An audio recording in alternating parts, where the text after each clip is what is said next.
할렐루야. 하나님을 찬양하고 주님의 은혜 안에서 믿음의 행복한 삶을, 또 주님께 영광 돌리고 주님을 고백하는 삶을 사는 우리 성도들 되기를 주님의 이름으로 축복합니다. 가을이에요. 가을 결실의 계절이죠. 열매를 맺는 가을입니다. 농부가 곡식을 심고 농사를 해서 기대하는 게 있다면 어떤 게 있을까요? 어떤 생각을 할까요? 이 가을에. 물론 여름을 지나면서 올해는 농사가 잘 될 것 같다, 또 좀 수확이 어려울 것 같다라고 하는 예측을 하기도 하지만, 농부의 마음은 가을에 어떤 기대를 가져요? 수확을 많이 했으면 좋겠다. 좋은 열매, 많은 곡식을, 좋은 곡식을 맺어서 수확을 잘 했으면 좋겠다라고 하는 마음이 농부의 마음에 있겠죠. 농부뿐이겠습니까? 우리가 삶을 살아가면서 우리의 삶이 더 영향력 있는 삶으로, 더 복된 삶으로, 또 우리의 자녀들이 더 영향력 있고 복된, 또 큰 사람이 되기를 바라는 마음이 다 있지 않겠어요? 거기에 예외가 있겠습니까? 여러분도 그렇죠? 아멘. 한 가지 여쭤볼게요. 우리의 몸이 있습니다. 몸에 있어서 가장 큰 부분이 어디일까요? 여러분의 몸의 가장 큰 부분은 어디라고 생각해요? 지난번에 우리 연합 집회 했잖아요. 강사 목사님이 누구였는지 아세요? 네, 저기 성동관지 지방의 감리사님이신, 저 같이 감리사 같이 이제 이렇게 하시는 최상호 목사님 이제 강사셨고, 그래서 강단에 강사 목사님하고 저하고 이렇게 앉았는데, 제가 키는 작지 않은 것 같은데 보는 분들이 놀리면서 얘기를 하는 게 있어요.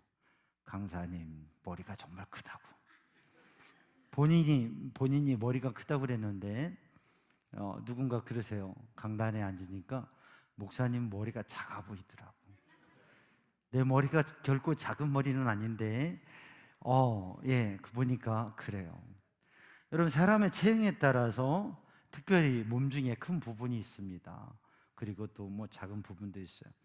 근데 우리의 몸에 있어서 자신이 생각하기에 나의 몸의 가장 큰 부분은 어디인가 얘기들 하셨어요. 뭐 머리라고도 하시고, 어떤 분은 머리가 큰 분도 있어요. 또 어떤 분은 배가 큰 분도 있어요. 또 엉덩이가 큰 분도 있고요. 생각하기가 다를 거예요. 그러면 하나 더 여쭤볼게요. 뭐냐면, 여러분 몸에 있어서, 자신의 몸에 있어서, 또 사람의 몸에 있어서 가장 중요한 부분이 어디라고 생각하십니까? 예? 머리, 뇌, 또 심장, 또 어떤 분은 위가 가장 중요하다고 얘기하기도 해요. 몸의 가장 중요한 부분이 어디일까? 어렵지 않게 생각할 수 있습니다. 그렇다면 만약에 몸의 가장 그 중요한 부분을 몸에서 분리시킨다면, 떼어낸다면 어떻게 되는 현상이 일어날까요? 몸에서 뇌를 분리해내면 어떻게 돼요? 몸에서 심장을 분리해내면 어떻게 돼요? 사망입니다. 죽음입니다. 그러니까 몸에 있어서 가장 크고 작은, 또는 중요하고 가벼운 부분들을 얘기할 수 있지만, 몸은 몸으로서 이루어진다고 하는 것이. 그렇다면 만약에 우리들이 그렇게 정말 중요하지 않고, 그렇게 몸에 있어서 중요성을 덜 차지하고 또 두 개가 있는 거, 그래서 팔 하나를 좀 분리해낸다면 어떻게 되겠어요? 쉽지 않습니다. 다리 하나를 분리해낸다면 어떻게 되겠어요? 걸을 수가 없습니다. 여러분, 두 팔과 두 다리를 분리해 놓는다면 어떻게 되겠습니까? 그런 모습으로 살아가는 분도 있습니다. 그러나 머리가 있고 가슴이 있고 또 몸의 장기들이 온전하다고 한다면 살아가는데 불편함은 있지만 살아갈 수 있고, 그래도 영향력 있는 삶을 사는 분도 있어요. 무엇입니까? 우리의 몸에 있어서 중요성에 대해서 중요한 부분, 중요하지 않는 부분이 있다고 얘기할 수 있고, 또 중시할 수도 있지만, 정말 우리들이 알고 분명한 것은 몸의 모든 지체들은 다 중요하고 하나라도 없으면 불편한 뿐만 아니라 심각한 문제가 될 수 있다고 하는 것이죠. 그러니까 이게 우리의 몸에 대한 이야기고 공동체에 대한 이야기이고 또 우리의 삶에 대한 이야기라고 하는 것이죠. 오늘 본문의 말씀 고린도전서 12장 31절 말씀을 읽었습니다. 그리고 주제가 뭐예요? 더 큰 은사. 본문의 말씀을 보면 더 큰 은사를 사모하라. 근데 우리가 더 크다라고 하는 것, 또 더 중요하다, 더 영향력이 있다, 더 가치가 있다고 하는 것을 생각할 때에 우리가 단순히 그냥 욕심과 야망 그리고 내가 하고 싶은 것을 생각할 수 있는데 오늘 본문 말씀 고린도전서 12장에서는 바로 몸과 지체라고 하는 이 하나됨과 하나된 몸에 다양한 지체가 있고 그 지체들은 다 중요하고 가치가 있다고 하는 것. 그러니까 우리가 이것을 알고 그리고 그 너머에 더 큰 은사라고 하는 것의 의미가 무엇인가라고 하는 것을 생각해 보아야 되겠습니다. 한 청년이 영적 지도자에게, 훌륭한 영적 지도자에게 물어봤어요. 제가 신앙생활을 정말 멋있게 잘하고 싶은데 완벽한 교회, 부족함이 없고 흠이 없고 완벽한 교회, 완벽한 사람들만 모인 교회를 소개해 주세요. 그러면 제가 가고 싶어요. 그랬더니 그 청년에게 대답을 해 주었어요. 내가 이 세상에서 가장 완벽하고 부족함이 있는 사람이 하나도 없는 그 완벽한 교회를 소개시켜 줄 텐데 근데 절대 그 교회 가지 말라고. 왜냐하면 당신이 가는 순간 그 교회는 불완전한 교회가 되기 때문에. 여러분, 우리들이 공동체에 대해서 또 사람들에 대해서 여러 가지로 이야기하고 평가하기도 합니다. 그런데 가장 중요한 것은 내가 어떤 사람이 되고 어떤 이론이 되고 어떤 지체가 되고 또 내가 어떤 마음과 태도를 가지고 신앙생활을 하느냐, 또는 함께하는 공동체와 또 함께하는 그 가운데에 내가 어떤 지체, 어떤 멤버로서 역할을 하느냐, 그게 아주 중요하다고 하는 것이죠. 오늘 고린도전서 12장은 고린도전서라고 하는 바울의 고린도 교회에 보낸 전체 편지에서 결론 부분에 해당하는 것이고 또 강력한 권면을 드리는 말씀입니다. 그래서 12장에서는 이 하나님의 성령께서, 하나님께서 주시는 은사와 주님의 몸된 교회의 지체들, 그리고 그 지체들에게 주시는 다양한 은사, 한 몸된 예수님께서 우리를 위해서 십자가에 피 흘려 주셔서 우리를 구원하셨고 그 보혈의 은혜로 구원받은 믿음을 가진 백성들이 모여서 공동체를 이루는 이 교회는 주님의 몸이라 표현하는데, 이 한 몸된 교회 공동체에 다양한 지체들, 다양한 성도들, 다양한 사람들이 하나님께서 주시는 다양한 은사를 가지고 섬기면서 교회 공동체가 이루어진다고 하는 것이죠. 그래서 하나를 이루어 가기 위해서 서로 다양한 지체가 있고 그 다양한 사람들은 다르다고 하는 것. 다른 게, 나와 다른 게 틀린 게 아니고 다른 다양성을 인정하고 존중할 때에 협력할 수가 있고 그게 유기적인 관계를 형성하고 하나됨을 이룰 수 있다고 하는 거죠. 이건 교회 공동체도 그렇고 우리 가정도 그렇고 또 우리들이 사회 속에서 살아가는 삶의 그 관계와 조직에 있어서도 이것은 중요한 의미입니다. 다 다르다고 하는 것이에요. 다양하다고 하는 것이에요. 그게 다른 게 틀린 게 아니고 그 다양한 것을 존중하고 그렇게 협력할 때에 아름답게 한 몸이 되어지고 건강한 몸이 된다고 하는 것이죠. 우리 교회 공동체에서도 다양한 분이 있습니다. 다양한 사람이 있습니다. 어떤 분은 대단히 중요하게 여겨질 수도 있고 어떤 분은 가볍게 여겨질 수도 있습니다. 그러나 그 생각은 위험할 뿐만 아니라 잘못된 생각이라고 하는 거죠. 모든 교회 공동체의 지체들은 다 중요합니다. 다 중요합니다.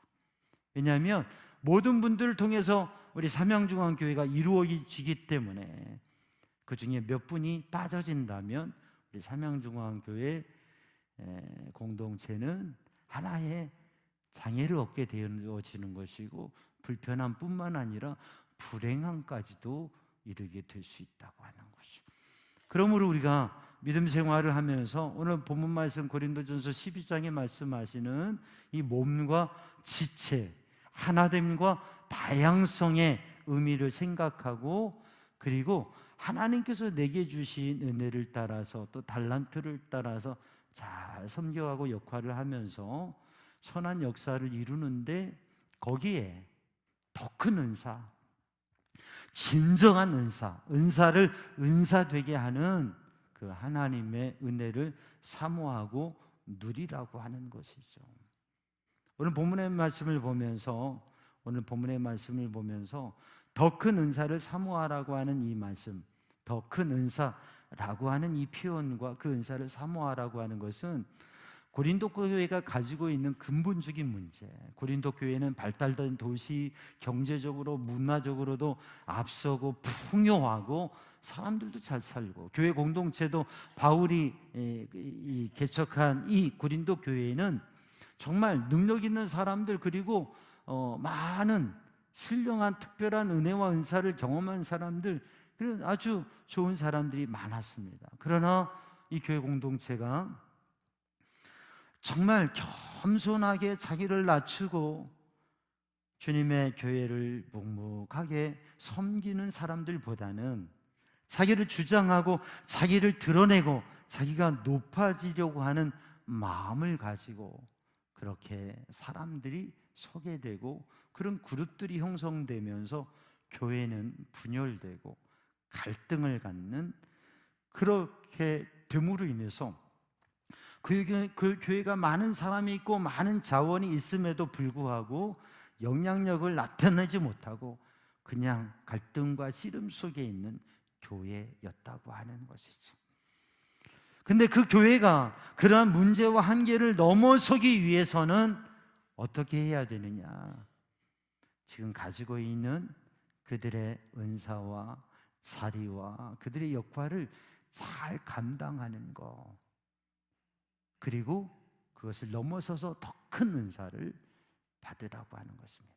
이 더 큰 은사를 그들이 가지고 있는 문제와 인간적인 생각으로 하면 더 크고자 하고 더 스스로가 영향력이 있어지고자 하는 마음 속에서 오히려 지금 고린도 교회가 가지고 있는 문제를 더 키울 수 있는 그러한 면도 있는데, 오늘 본문의 말씀을 믿음으로 영적으로 바라보게 되면 그리고 더 큰 은사가 무엇인지를 알게 되면 그러면 이게 더 큰 은사를 사모할수록 더 겸손해지고 더 하나 될 수 있다고 하는 것을 알게 될 것입니다. 오늘 본문의 말씀 1절을 읽어보면 관점이라고 하는 걸 볼 수가 있어요. 1절 말씀을 읽어보면 이렇게 말씀하고 있습니다. 형제들아, 신령한 것에 대하여 나는 너희가 알지 못하기를 원하지 아니하노니. 뭐에 대해서요? 지금 고린도 교회 성도들이 모르지 않기를 원한다고 하는 거죠. 알지 못하기를 원치 않는다. 이게 지금 막 바뀌어지는데, 알지 못하기를 원치 않는다. 뭐예요? 꼭 알았으면 좋겠다. 뭐에 대해서요? 신령한 것에 대해서, 영적인 것에 대해서, 신령한 것에서 하나님의 거룩한 성령님께서 하시는 일에 대해서 알았으면 좋겠다라고 하는 거죠. 성령님이, 하나님의 영, 거룩한 하나님의 영께서, 성령께서 하시는 일이 어떤 일이냐? 어떤 일이에요? 예수님을 믿게 하는. 그래서 3절 말씀에 보면 누구든지 예수를 주시라 할 수 없느니라 성령으로 아니하고는. 그래서 성령님께서 오시면 우리가 예수님께서 나의 죄를 사하시고, 내가 죄인인데 이 인간의 죄와 운명이라고 하는 것을 어떻게 해결할 수 없는 건데, 근데 예수님의 십자가 보혈로 내 죄를 사하시고 나의 운명을 바꾸시고 나의 삶을 바꾸신다고 하는 이 믿음이 생겨져요. 근데 이 믿음이 어떻게 생겨지느냐? 하나님의 영의 감동이 있을 때 이 믿음이 생겨진다고 하는. 알 것 같은데, 그게 좋은 말 같은데, 그런데 그게 믿어지는 것은 하나님의 영에 의해서.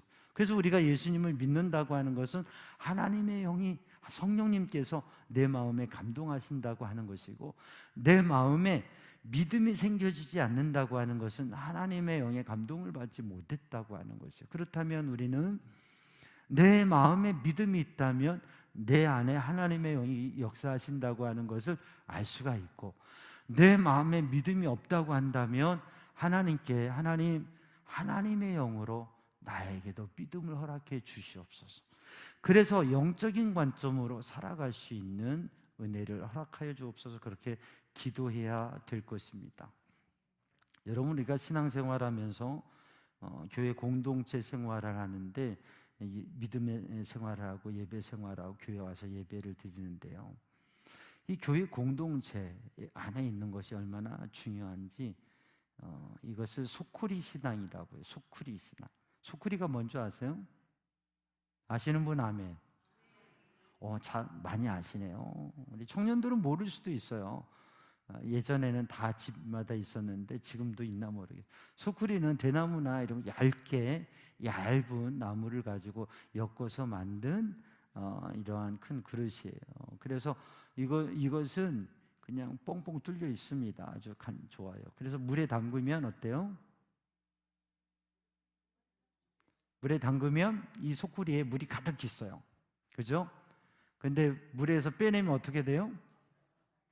물이 다 빠져버리고, 웬만한 거 다 빠지고, 굵직한 것만 걸립니다. 그래서 이걸 물고기 잡는 데 쓰기도 한데요.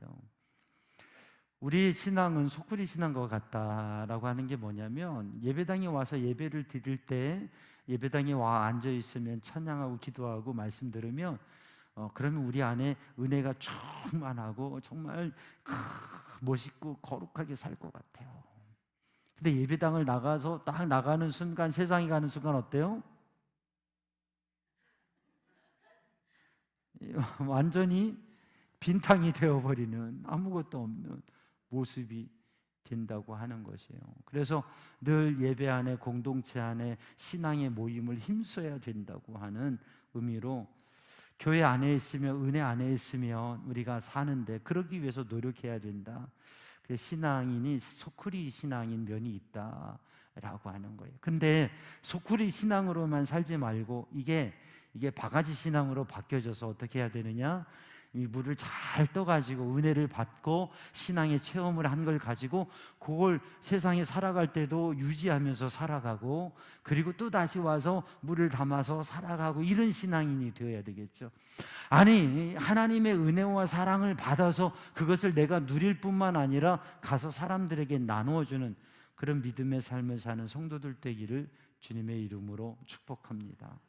그래서 우리는 신앙의 영적 체험을 가지고 교회 공동체 안에서 하나님의 은혜 안에 사는 삶을 살아야 되는데, 우리들이 어떤 관점을 가지고 보느냐? 영적인 관점을 가지고 성령님을 경험하고 하나님의 영을 경험하고 영적 체험을 가지고 살아가야 되는데, 성령께서 하시는 역사는 첫 번째로 우리 예수님을 믿는, 주님의 십자가 보혈과 복음을 믿는 그 믿음의 은혜를 주신다. 두 번째로는 성령께서 우리에게 은사를 주시는데, 영적 체험을 하면서 우리는 영적인 은사를 경험하게 됩니다. 특별한 은사를 경험하게 됩니다.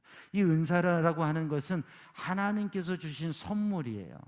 그래서 은사라고 하는 것은 두 가지로 얘기할 수 있는데, 우리에게 주신 달란트라고 하는, 하나님께서 내게 주신 달란트, 이것도 각자의 일반적인 은사라고 말할 수 있어요. 그리고 성령께서 주시는 영적인 은사는 영적 체험을 통해서 성령이 주시는 우리의 성품과 감동과 믿음의 은혜의 은사를 우리에게 주십니다. 그런데 이 은사는 다양한 은사를 주세요. 그리고 이 은사를 통해서 주님의 뜻대로 성령의 감동대로 선하고 유익이 되는 일들을 이루게 하세요. 그리고 성령께서는 유익이 되게 하시고 하나가 되게 하세요. 사람들이 다 다른데 하나님께서는 다양한 은사를 주시고 그 다양한 사람들이 한 몸을 이루고 하나가 되어서 주님의 놀라운 역사를 이루게 하신다고 하는 것이죠. 그러니까 우리들이 이 영적인 관점에서 내 안에 하나님의 성령께서 감동하시고 내가 참된 믿음을 가지고 나에게 주신 은사, 그리고 그 은사를 통해서 하나님의 뜻을 따라서 선하고 유익하게 하고 하나 되게 하셔서 하나님의 놀라운 역사를 이룰 수 있도록 쓰임받는 믿음의 사람들이 되기를 주님의 이름으로 축복합니다. 여러분, 우리들이 수영을 해서 바다를 건너갈 수 있을까요? 바다로 나름이겠지만 수영을 해서 바다를 건너갈 수 있을까? 여러분, 그거 불가능한 일입니다. 그런데 사실 논리적으로는 가능한 거예요. 자기의 체력을 안배하고 준비를 해서 이렇게 가면 그러한 선수들은 이렇게 그 해협을 넘나들 수도 있습니다. 근데 그게 사실은 불가능한 거예요.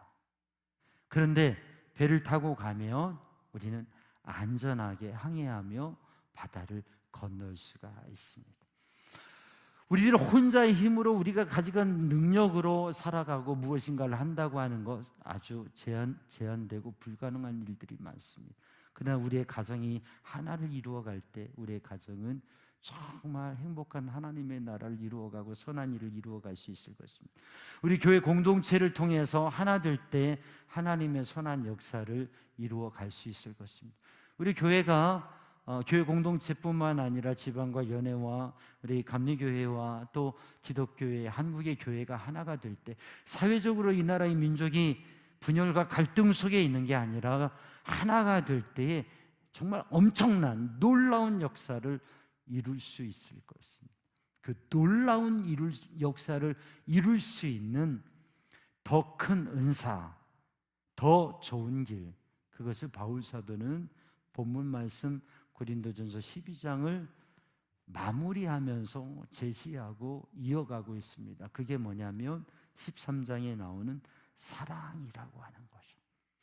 우리가 각기 다양한 은사가 있고 또 삶의 모습도 다 다르지만 우리들 모두가 사모해야 될 더 큰 은사는 뭐냐면 다른 게 아니라 사랑이라고 하는 것이죠. 사랑이라고 하는 것입니다. 그 사랑은 선하게 하고 유익하게 하고 하나님의 성령의 능력을 놀랍게 나타내는 것입니다. 이어지는 고린도전서 13장 1절과 2절 말씀을 읽어보면 이렇게 말씀하고 있습니다. 내가 사람의 방언과 천사의 말을 할지라도 사랑이 없으면 소리 나는 구리와 울리는 괭과리와 같다고 하는 거죠. 2절에 내가 예언하는 능력이 있어 모든 비밀과 모든 지식을 알고 또 산을 옮길 만한 모든 믿음이 있을지라도 사랑이 없으면 내가 아무것도 아니다. 또 모든 봉사와 섬김을 할지라도 사랑이 없으면 아무 유익이 없다라고 말씀하고 있습니다. 그러니까 초대교회, 고린도 교회에서 그리고 초대교회에서 은사하면 방언의 은사, 또 예언의 은사, 이런 은사가 중요시 되었고 영향을 많이 받고 또 그 은사에 중요함이 있었습니다. 또 여러 가지 은사와 섬김에 대해서 교회 공동체가 중요시하기도 했습니다. 근데 그게 사랑이 없으면 소음에 불과하고요, 사랑이 없으면 아무것도 아니고 사랑이 없으면 유익이 없다고 하는 거죠. 그래서 더욱 큰 은사, 정말 모두가 추구하고 영향력 있게 살기 위해서 가져야 될 은사가 뭐냐면 사랑이라고 하는 거예요. 여러분, 그 사랑을 갖는 성도들 되기를 주님의 이름으로 축복합니다. 고린도 13장을 더 읽어보면 사랑이 어떤 것인지 말씀하고 있습니다. 집에 가셔서 꼭 읽어보시길 바라고요. 믿음, 소망, 사랑 이 세 가지는 항상 있을 것인데 그 중에 제일은 사랑이라고 말씀하고 계십니다. 그래서 한 가지 여러분에게 도전을 드리는 건 뭐냐면, 한 주를 살아가면서 여러분, 내가 무엇을 하든지 내 삶을 살아가면서 사랑이 있는가? 내가 믿음의 교회에서, 공동체에서 믿음의 삶을 살면서 직분을 감당하면서 무엇인가를 하면서 내가 사랑이 있는가? 사랑으로 하고 있는가? 주님의 사랑으로 내가 하고 있는가? 이것을 확인하시기 바랍니다. 그리고 하나님의 놀라운 사랑과 예수님 십자가 은혜의 사랑을 실천하는 것은 죽어가는 영혼을 사랑하고 그 영혼을 주님께 인도하기 위해서 전도하는 것, 그게 가장 큰 영혼을 향한 사랑이라고 하는 것 기억하시고, 이 한 주간도 사랑으로 사는 삶을 도전하면서 기도하시기 바랍니다. 주님, 저에게 사랑을 허락해 주십시오. 사랑으로 살게 하여 주옵소서. 기도하겠습니다.